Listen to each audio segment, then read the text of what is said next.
If you like New Balance, here is a nice little shoe rotation, especially if you insist on your shoes being in the same color.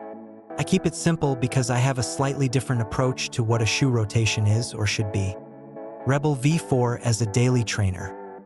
SC Trainer V3 as a daily trainer for long runs plus recovery runs. SC Pacer V2 for tempo runs. SC Elite V4 for competitions/race days.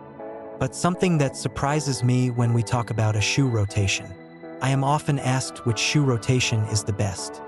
No one ever asks which surface is the best to run on to avoid injuries and become a better runner. Something I think is more important than which shoe you use for which purpose. Here's my take on how to avoid injuries and become a better runner.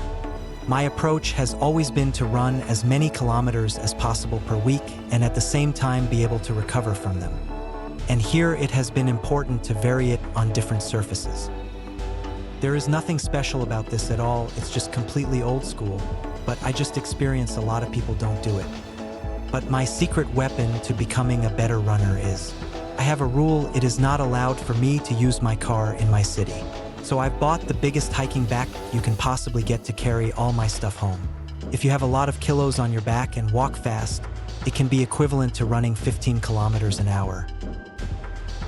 A question I also often get, and especially from beginners: what is the best training program for a half marathon?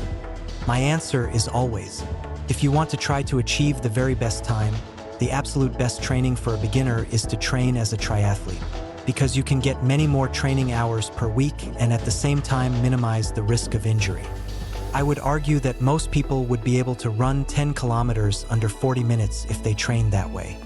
It just takes more discipline than most people are willing to do. Most people would much rather spend lots of money on super shoes instead of spending the time and resources it takes to become good, which of course is also completely fair.